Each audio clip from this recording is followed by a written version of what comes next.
Guys, stop apologizing for being proud of yourself. Sometimes people that talk to me, they'll be like, oh my God, they'll be like, I'm sorry, man. I feel like I'm just talking about myself. I'm like, hey man, listen, it's okay to believe in yourself around me, buddy. Okay? You're giving me hope. When good shit happens to people, I get hopeful. Cause that's the positive about being selfish. Welcome to FredTalk, where if you're not learning, hopefully you're laughing. Welcome to the FredTalk podcast. You are listening or watching another Dolocast. Guys, I know it's been a while on the Dolocast, and I have fans of the Dolocast, and they're like, man, we want to hear you more. You know what I'm saying? Love the conversations, but sometimes you just want to hear your rant, and we're back with them, baby, all right? We are here. Sign up to my Patreon, $5 a month. We got 4 episodes up there already. They're good. It's me and my mom just riffing about family stuff and relationships. I got some other stuff coming down the pike. The next piece of content I'm working on is I'm going to go through Ted Kaczynski's manifesto. I got notes and shit.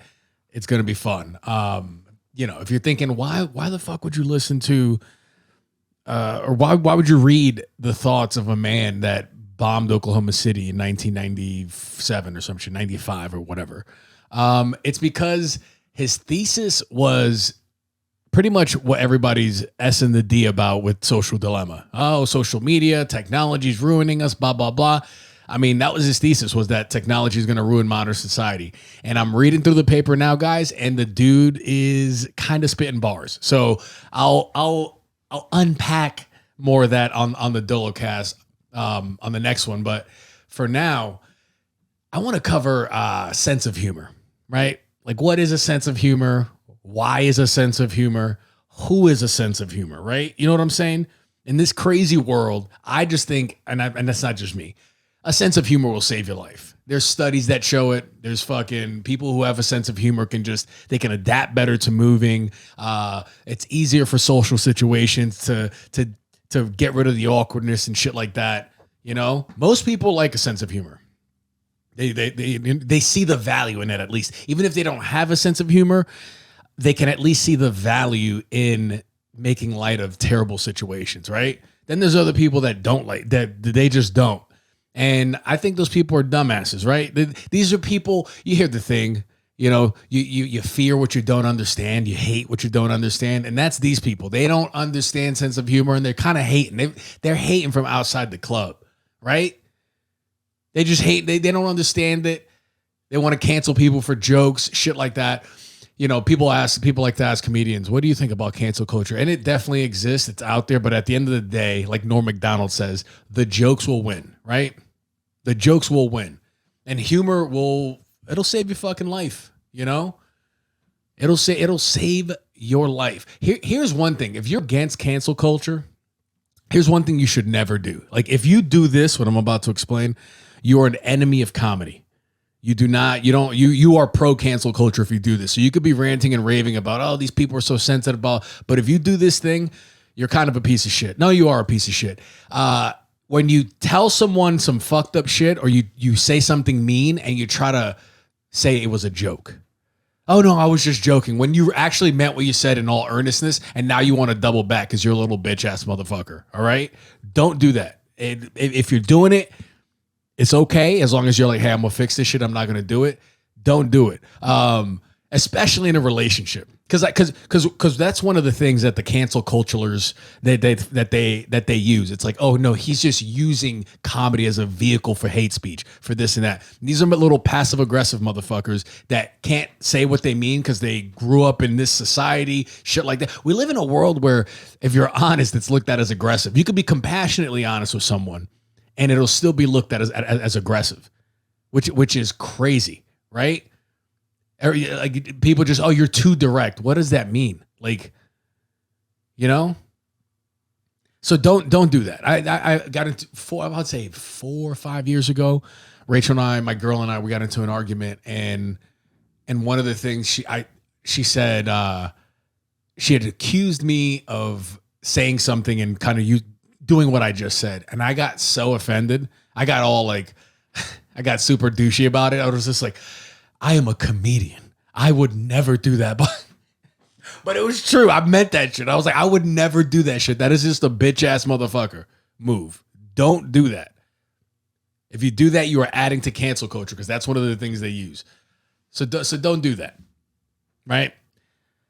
Sense of humor. I was looking up some philosophers and what their take on sense of humor, and it was a mixed bag. You know, it was a mixed bag. So I'll start with the OG guys. Plato and Aristotle viewed humor as malicious mockery.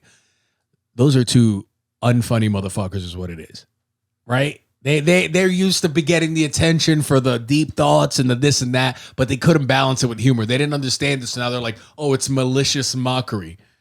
And you're probably thinking, who the hell do you think you are, fucking putting down Plato and Aristotle, some of the best thinkers of humanity that their teachings still go on today. And I'm calling them out. They just weren't funny. So now they're just hating on it. Bro, stick to your prepending and all that shit. Don't step into a place you don't know, right? So now if you're one of these people that only take opinions from notable thinkers like these people, I have other people to back it up. Other philosophers, Stoic philosophers that were pro humor. Immanuel Kant, he changed. It wasn't until him, it was actually before that. He changed, saying that humor is about incongruity. When we expect something to happen and it doesn't, we laugh. He understood, right? He understood the value. But even before him, right? A lot of people like Stoic philosophy, especially people into self-development and all this, very much into Stoic philosophy. And I found out the dude that invented Stoic philosophy, his name was Chrysippus. Chrysippus. That sounds like a Cameron. That should belong in like a Cameron lyric. Chrysippus, Isippus. But I can't rap, but you get it, right? Chrysippus was the OG Stoic philosopher. He wrote 700 books on Stoicism and created propositional logic. I had to look up what propositional logic is, and it's essentially combining a bunch of basic sentences to form a more complex idea, right? This motherfucker literally laughed to death. Chrysippus laughed to death because a donkey was eating figs. That's a funny ass motherfucker right there. He saw a donkey eating figs, laughed so hard and died. Ask any comedian, any comedian, and ask them what their take would be if they died on stage. That's like a dream for all of us, I would say. You're just up there. Hopefully you're killing, because if not, then it's just really fucking awkward if you're bombing and then die. Because if you're bombing super hard, we call that dying on stage. And if you were to literally die and just really, not only did you fuck up the mood with your jokes, now we got to call the ambulance. Now we got to fucking, because you not only did you bomb your jokes, but you just died on stage. But Chrysippus died watching a donkey eat figs. I want to hang out with Chrysippus. You know who I don't really want to hang out with? Plato and Aristotle. Not two guys I want to hang out with. Plato and Aristotle were the guys that were at the party doing their thing. And after a while, it gets old, you know? You're like, all right, bro, we get it. Y'all motherfuckers are deep, but we're at a party right now. What are you doing? And then Chrysippus walks in and everyone's like, hey, Chrysippus, there he is. Oh, shit. Bro, I got this donkey and he's doing some weird shit. You want to come check this out? Chrysippus is the guy you want to have around for a little longer. You know what I'm saying? No hate on Plato and Aristotle, but Chrysippus is that dude. Kant, a more modern philosopher that was pro-humor, and this comedian Dave Temple had quoted Seneca, who's another, if you're into Stoic philosophy, you know Seneca. Seneca said, here's a quote from Seneca: "He who laughs at the human race deserves better of it than he who mourns for it. For the former leaves it some good hope of improvement, while the latter stupidly weeps over what he has given up all hope of mending." Seneca was pro-humor. He was pro-funny. He understood that it was a way to cope. It was a coping mechanism for people, you know? Another quote of Seneca was, "All things are cause for either laughter or weeping." You know, he didn't deny. He wasn't like, let's be funny all the time. He's just saying it's essentially all things are cause for either laughter or weeping. There was a balance there. Plato and Aristotle were two boring ass motherfuckers. They spit some facts. They spit some bars, you know? They spit their bars, but they don't seem balanced to me. One of my favorites here, especially for men, because I feel like as men get older, they start to get real serious. They start to pull that shit. No one is laughable who laughs at himself. Bro, if you can laugh at yourself, you're kind of like invincible in the sense of like, someone fucking with you, right? Because that's the thing. Like you got, like, as a comedian, as a person, I like to bust balls. You know, being from up north, a lot of northeastern people, even the gals. You know, we bust balls. We fuck with you. It's a way to show love. That's a way that a lot of people show, like, hey, I kind of like you. You know, I'm gonna fuck with you. If you can laugh at yourself, then those moments become fun. You know, you ever in a group of guys with the guy that he needs to win every like battle, he can't, like, sometimes it's just better if you just take the L and you just, shit, that was funny. God damn, that was good. That was good. Haha. If you don't have anything that comes off the top real quick, just let it go. Laugh at yourself. Double down. If you're having trouble laughing at yourself, start working on it. Humor is like anything, right? It has a set point, but it's something you could work at. All right. So if you got somebody that's they're making fun of you, let's just say they're the first example I gave, the enemy of comedy, where they're kind of like they're telling the truth, but they're trying to mask it through a joke. The way I uncover those people, and you got to use this, is just double down on yourself, right? Just double down. Whatever they say, be like, yeah, I'm fucking, I do that. Like, find some other hyperbolic, some exaggerated metaphor, and double down on the joke. Join in on the riff. Because what happens is, if they're trying to hurt your feelings and trying to piss you off, or trying to tell you something that they actually want you to do, is instead of them going, if you're going, oh, are you serious? Like, oh, I'm sorry. They'll be like, no, I was just joking. When they're not joking, when you double down, what it does is it kind of pisses them off. And it'll expose them and go, what? Well, why are you what's so funny? Oh, you're just, the vibe it'll shift. And then when they do that, be like, oh, I thought you were joking, like you usually do. You can call out these passive aggressive motherfuckers. I'm so anti passive aggression. It's something I've been observing hard, and I'm trying to find a way to eradicate it from society, because I think it's socially akin to a nuclear holocaust. This whole, like, I'm not going to say what I mean, and I'm going to ask questions when I actually want to make a statement. We got to be done with that shit. It's one of the things that's tearing society apart. And if you think I'm being dramatic, I am, but I'm fucking right. I'm right on this shit. Another Seneca quote: laughter, and a lot of it, is the right response to things that drive us to tears. Bro, Seneca had the idea. That's a fire name too. I'd like to name my kid Seneca. One of my childhood best friends growing up, his name was Seneca. Is Seneca. He's still alive. Shout out to Senny. Yo, this is, then there's Democritus and Heraclitus. Yeah, these Greek names, bro. These old school Greek names. Democritus says, laugh at the absurdity of life. Do not weep. Laugh at the absurd. I'm telling you, it will make your life better. Having a sense of humor. Here's a nice little statistic I found. A nice little statistic. Having a sense of humor makes people more attractive, right? 90% of men and 80% of women report having a sense of humor is crucial in a romantic partner. Somebody you could joke around with, somebody you could enjoy a Tuesday night just chilling, right? You don't got to be constantly distracted. They have a personality. That's essentially what this boils down to. I looked at there was another study, look it up. Humorous people are looked at to be more cheerful, but less intelligent, which is good. If you don't got to be the most intelligent person in the room.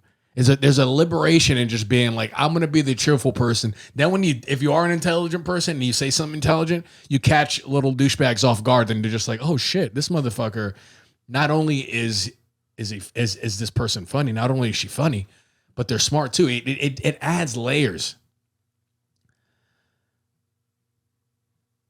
Plato and Aristotle, little fucking haters. Humor is one of those things, dude. It just helps with social interaction. The uncomfortable. Sorry, I'm looking through this thing. I wrote some notes for this one, guys. I wanted this one to be a little more themed, and I'm gonna keep it under 20 minutes. Different types of humor, all right? Affiliative style. This is like it's used to bring people together. Self-enhancing style humor. You could make things funny. Aggressive humor. This is one thing I like a lot. Racist, sarcasm, disparaging, self-defeating. Oh, those are good too. Self-defeating jokes where you just kind of shit on yourself. You're doing the B rabbit. You're doing the Eminem. I did have a friend, Cheddar Bob, that sucked his own dick. You know what I'm saying? Whatever he says, Humor can be verbal, visual, physical. It don't just have to be words. It could be with your face. That's why I don't want to get Botox. I had somebody try to roast me because I had the lines on my forehead. This is a man too. He was like, "You need to get Botox." He thought that was a roast. I'm like, "Dog, you are too suburban, buddy. I want to communicate through my face." You know what I'm saying? Hey, there you go. Yeah. You can communicate. Listen, 90% of communication is nonverbal. Why would you want to stop the movement of your face? That's just not, I value expression and I want to express it through my face. One thing I like, and here's why I think people say, one of the first things they say, a lot of people, someone with a sense of humor, is because a sense of humor can incorporate a lot of things, not only IQ, right? But also like emotional intelligence as well. And what is under emotional intelligence? Self-awareness, right? That's the ability for you to not only understand yourself, but like the people around you. You could read a room. I always say 90% of life is reading a room, and a sense of humor and developing it can help you see that. You could bring people together. You could use it as a defense mechanism, like literally to protect yourself. Sometimes you got to be mean, and you could be mean in a funny way where that person feels like shit because they tried to aggress on you, and then boom, now everybody's laughing at them. And there's so many ways you can use it. And with everything going on today, I don't know. It's just in your best interest to have a sense of humor. It's weird going off notes, so that's why I'm a little bit like choppy here, but I think I'm getting my points across here, guys. And we're right under the 20-minute mark. That actually went pretty quick. So let me know what you think on sense of humor and what influences it. Check it out. Geography, culture, maturity, education, context. Sometimes I'm like, was it worth it for me to go to college? Right? Was it worth it for me to move down south when I literally grew up in like the comedy fucking city of the world? But I think it was very useful for me to move to the South because New York is its own weird place. It's almost like not the real world, whereas like the South and the West, it's more like normal America type shit. So you get to see how people live, and it's a different perspective, everybody knows the person from New York that can't be outside of New York. And for a comedian, that's not very useful, right? I'm trying to have a nice broad base of people that understand and be more relatable, that I could be like, boom, boom, boom, and be like, oh, this motherfucker understands me. So sense of humor can help you navigate the world, learn about the world. It can give you more curiosity to learn about the world. When I meet someone from another culture and I make a joke about their country, and it's like, you can tell they're like, oh shit, this person, like, it shows that you're paying attention. So remember, guys, we got to snuff out these enemies of comedy. No passive aggression. Say what you mean and hit them jokes. Make people laugh. It's a risk. But life is a risk. Fucking getting up every morning is a risk. If you have that funny gene, if you just think back to your life, you'll know. Can you make people laugh? Have you? Do you have some fucked up thoughts that you need to process? Start writing down. Start writing down in your book. Start writing your little jokey jokes down. It'll make you feel better. It could be a form of journaling. Like instead of journaling, oh, today I did this, or I'm trying to accomplish this goal, have fun with it. Throw some absurdity in there. Throw some, just fucking get it out. I had a tweet today that said, last night's dream was me clapping Miss Piggy's cheeks while Kermit sat in the corner and enjoyed the show. What is wrong with me? Now, did I actually have that dream? No, I just had that thought. And I was like, this is hilarious if like Kermit was just like, just cucking Kermit, right? So go out there in life, guys, and cuck Kermit. That's it for me, guys. This is your Dolocast. Ooh, kept it right under the 20-minute mark. Subscribe to my Patreon, patreon.com/FreddyValoy. $5 a month gets you 2 extra episodes and a live stream a month. That's the minimum. That's what I'm promising you, and I've been following through. Your boy's been more consistent. Proud of myself. Yay. So make sure you share my stuff with your friends. Let me know what you think of this episode. I'm trying to keep them more theme-based and shorter. So let me know what you think about this. And if you have any ideas, let me know. And if you're on the Patreon, you get VIP treatment. I'm gonna be like, oh, this motherfucker, he's shelling out $5 a month. He's having this man, lady, non-binary, whatever, they're having one less Starbucks a month. so that they can listen to my content. So I appreciate the support, guys. If you can't swing the $5 right now, just subscribe to the FredTalk podcast. Available anywhere you listen to podcasts. So that's it for me. Bye-bye.